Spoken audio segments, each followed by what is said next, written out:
За өглөө нэмнэргээ. 2024 онд баталсан импортын татварын гурилын импортыг тэглэх асуудал бол бас үр дүнгээ өгсөн гэж харж байгаа.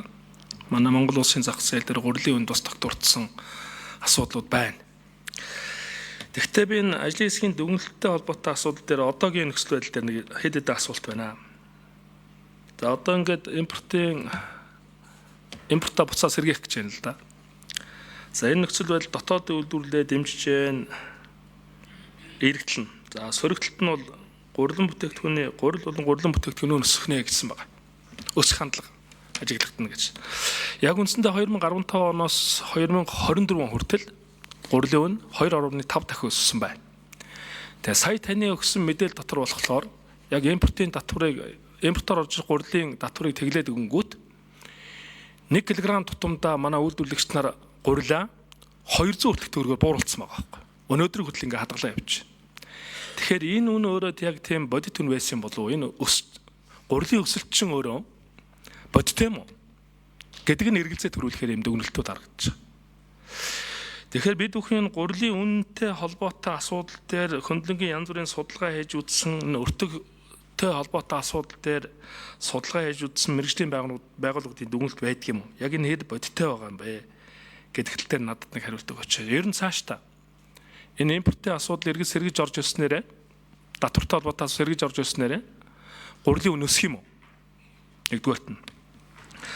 За хоёрдугаарт нь ажлын хэсгийн дүгнэлтэн дээр хүнсний аюулгүй байдал алдагдах эрсдлээ сэргийлнэ гэсэн байгаа.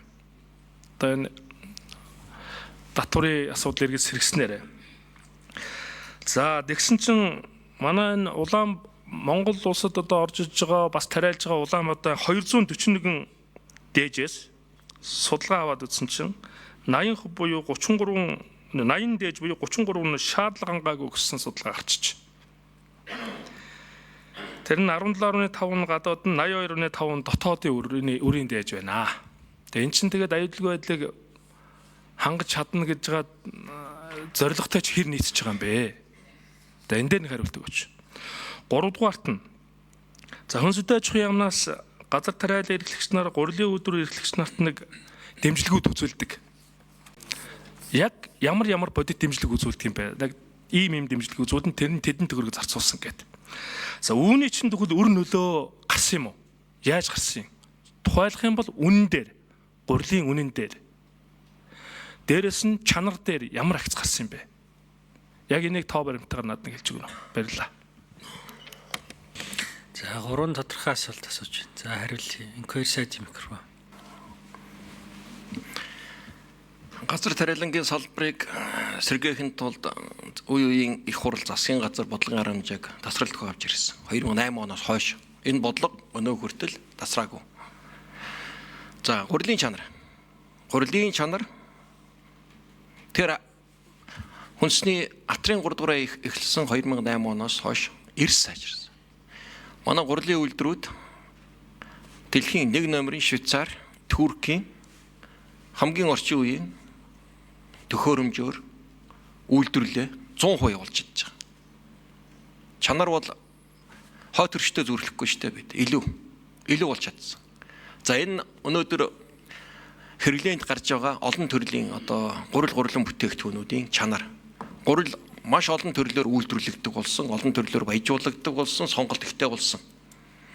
Зөвхөн 50-70 кг шуудардаг гурил биш, өнөөдөр маш олон төрлийн үйлдвэрлэлийн технологийн тааруулсан олон хэлбэрээр үйлдвэрлэх чадaltaй болж чадсан. Энийг бол баталгаатай хэл. Улаанбуудаа үйлдвэрлэл дээр чанарын ахиц эрс гарсан.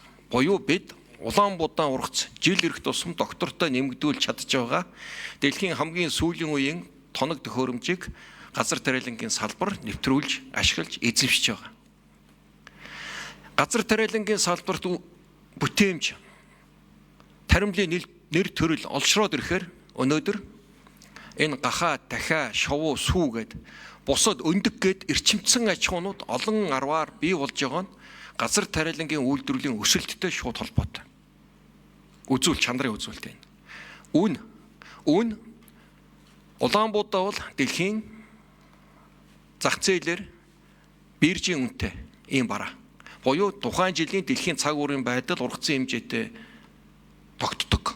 нүүрстэй адилхан, алттай адилхан, өсчил байдаг, унжил байдаг. Ямар ч төвсөнд бид дотооддоо тодорхой хэмжээний нөөцөө өөрөө тарьж, ургуулж, хадгалж болцсгүй эрсдлийг даван туулахад бэлдэж явах ёстой. Тэр талаас нь харах ёстой. Бид улсын их хурлын тогтоолоор жил бүр 100 мянган тонн үр тариа авах ёстой боловч төсвийн хязгаарлаггүй байдлаас болоод энийг авч чадахгүй л яваад байгаа. Уул нь жил бүр улс 100-аас хойшгүй мянган тонн үр тариа авч хадгалж явах учиртай. Тэгж аюулгүй байдлынхаа юмыг бол хангаж явах учиртай. Тэр зүйл дээр бас төсөв хөрөнгөний асуудал холбоотой юм гардаг. Тэгэхээр дэмжлэгийн одоо нарийн ширийн энэ 2008 оноос хойш бүх тоог би танд өгж өгнө. Тэрийг яриул их уртаа гарна.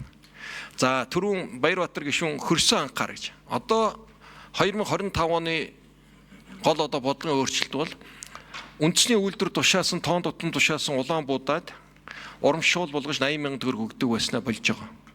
Энийг бордоо болгож газартаа одоо шингээх юм бодлого болж байгаа. Бодлогын том өөрчлөлт бол одоо газар бордноо. Улаан будаа тарьсан, тариалт хийсэн тэр газарт нь тооцоолон индексжүүл тэр бордоогоор одоо урамшуулах бодлого. Яагаад гэвэл газар бол төрийн өмч. Тэгэхээр тэр газрын хөрс үржил хэмээ сайжруулах бодлогыг хэрэгжүүлнэ. За тэр дээж гэж энэ ажлын хэсгээс гарсан ямар экспертүүд яаж дүгнэлт гарсныг би мэдэхгүй байна. Би материалтай танилцаагүй. Тэр ажлын хэсгээс асуух үз.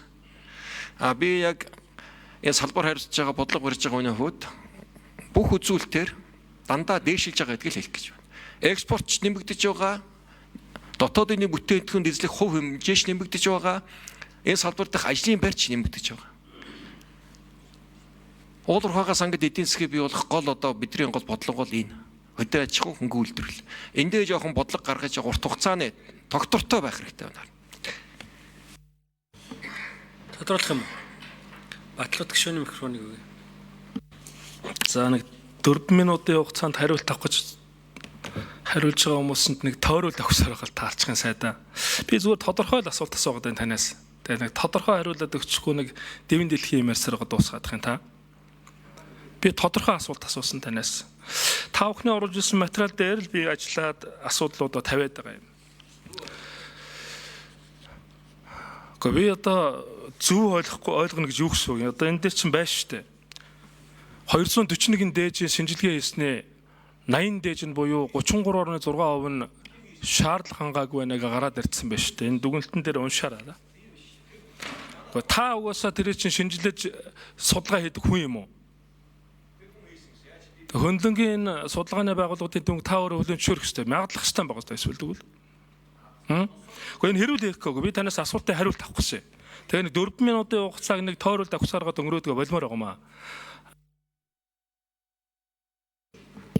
За санал уу?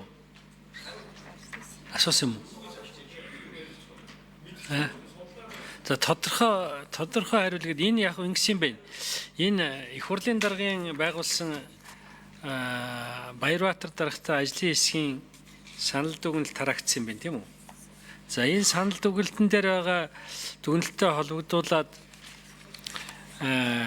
асуугаад байгаа юм байна л да. Тэгэхээр энэ санал дүгнэлтийг та нарт хургуулсан юм уу? Хургуулсан бол энэтэй одоо санал нэг байгаа мó үгүй юм уу гэдэг тайлбарыг сонсох гээд байхгүй юу? Тэрнээс биш таны мууг үзэх гээд байгаа ч юм бас биш юм байна.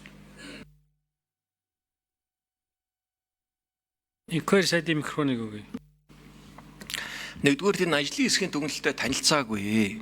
Надад өгөөгүй. Ямар мэргэжлийн экспертүүд яаж хийснийг мэдэхгүй. Асуудлыг хандахдаа салбарыг урт хугацаанд нь хараач. Энэ 3-аас 5 жил сүүлийн 2008 оноос хойш Улаанбуудайн чанар, гурилын чанар энэ салбарын өсөлтийг хараад сайн мууг дүгнэх зүйтэй болов. Тэр хаанаас ямар дээж аваад яаж гаргасан би мэдэхгүй байна. Улаанбуудаа жилийн урах зөөр.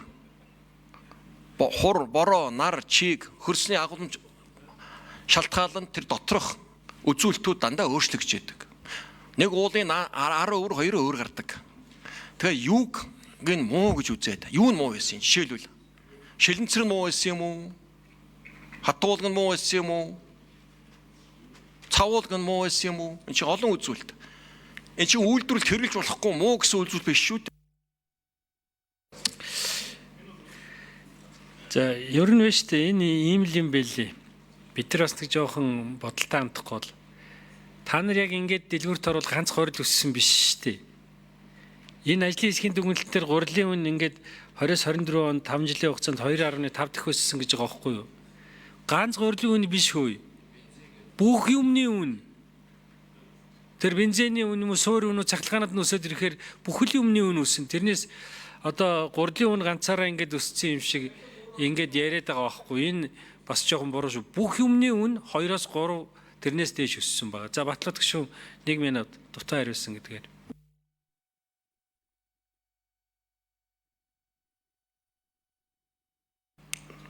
Энэхүү сайда би таны мууг үзэх гээд байгаа юм биш. Бас энэ салбарыг дэвсэлчих гээд байгаа юм биш. Ерөнхийдөө бид нар аль талаас нь харж зөв байдлыг л бий болгох гэж байгаа санаа шүү дээ. Ер нь бол.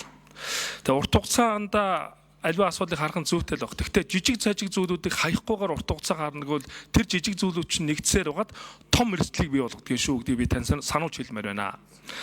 Өөр яг хуу улсын хурлын даргын 59 дугаар захирамжаар байгуулагдсан ажлын хэсгийн дүгнэлтийг танаа яамнаас оруулж ирсэн дүгнэлт мэдээлэлтэй харьцуулж уншиж байгаад би саяны асуудлуудыг асууж байгаа.